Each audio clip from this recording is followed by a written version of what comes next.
economy only, the world economy, and you kind of measure that, that's also very problematic. Different countries develop at unequal pace, right? And we need to bear that in mind. But, so Singapore is, sort of not as developed as the United States. I mean, of course, it's not. I mean, if you think of the United States and Hollywood, how can Singapore cinema compete with Hollywood? But this is what it does, right? Infrastructure measures only copyright industry.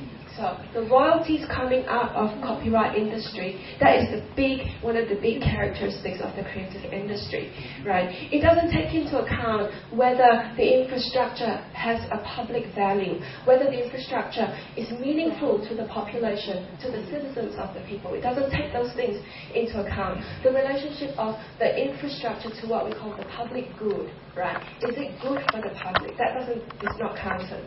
It just says, okay, measure the copyright industry so that then we can calculate how much the copyright industry is worth. So then we can then say, our country makes a lot of money out of copyright. So you see, a lot of work now is turned into China, right? How to turn stones into diamonds. That's the Chinese motto. Right. The way for China to create its own creative industry, and this is what a lot of policy advisors have advised China, is to make sure you have a good copyright industry. If you have a good copyright industry, you have no piracy. You have no piracy, more and more people will want to come and make art and make films in China.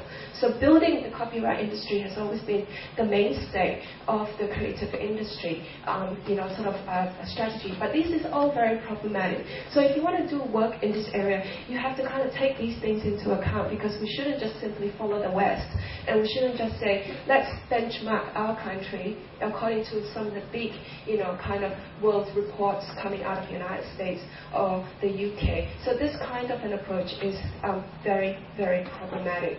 So, and then in recent years, right, UNESCO, Asia Pacific, decided to say, okay, the British approach is not so useful. Let's have an approach for developing countries of the world. So UNESCO came up with a cultural indigenization approach in 2005. It was launched in Bangkok, and it means sustainable development, right? So UNESCO says we have to support developing countries to promote local culture. You make local culture, you have production for local culture, because if you have local culture, your economy can be sustainable. If your economy is sustainable, you will not be taken over by the West. So that's the sustainable approach. That means that it ties in cultural development with social development, okay, as part of nation building. So that's the kind of UNESCO's approach. It is quite useful. We should, kind of take that more into account. But it also, this kind of an approach also means that, it really assumes that there is only one global economy, and everything is coming from the West, coming into Asia, coming into developing countries, trying to kill, whatever local production we have. So in order to fight this one-way flow, we have to keep making local culture.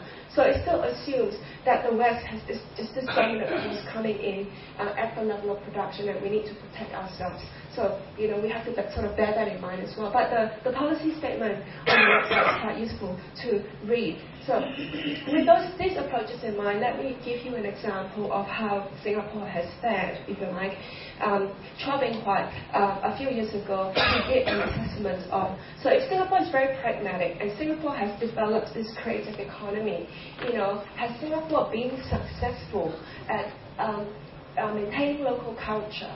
Has Singapore been successful at using creative industry to build national identity, or to build economic wealth? Has Singapore been successful? So he looked at a few, all the areas of the arts, right?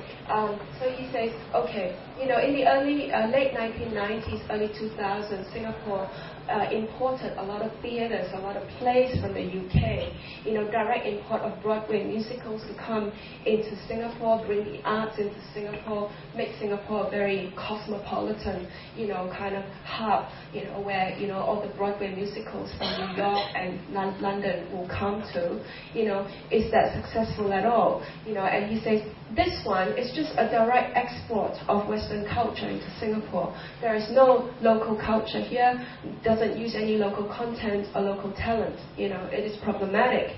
And then this is at the area of theatre, arts, and performing plays.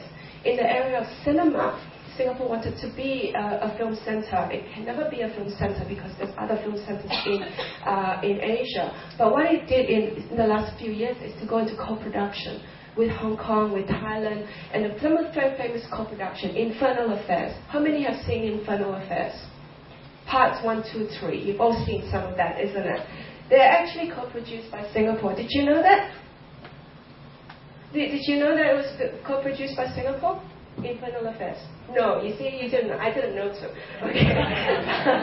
So this one, the Singapore government put a lot of money in. Next time you see it, you watch the credits. At the end of it, it gives you the Singapore logo, everything. But you don't know. The director, the actor, the credit, the acknowledgement, everything is for the Hong Kong industry. But the government put in millions of dollars to these kinds of films. Infernal Affairs, The Eye, The Maid, all those films you've seen before, they're all produced as part of co-production. So here, if the Singapore talent or labor is involved in what is called below the line. Toby Miller has a division of labor. Above the line, below the line. Above the line means people who are recognized. Writers, producers, actors, right? So above the line, everything is credited to Hong Kong. Below the line is people who are, service industry. Caterers, set designers, cleaners, all of that are below the line. This is the International Division of Labor. So all the below the line are the Singapore people. Cleaners, caterers, set designers, people who are not recognized at all. Right. So in that too, you have this thing with no acknowledgement of local identity or content. So it's very problematic. 5 years ago too, the Singapore government put in $450 million for George Lucas to set up his first animation factory in Singapore.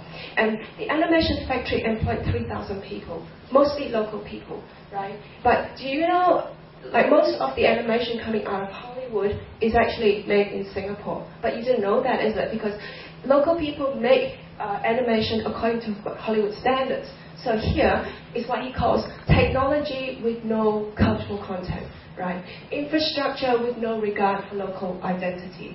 Okay, and also National Geographic. The Singapore government on satellite television went into partnership with National Geographic, a franchise partnership worth $90 million. And a lot of filmmakers, Singapore filmmakers, went to make very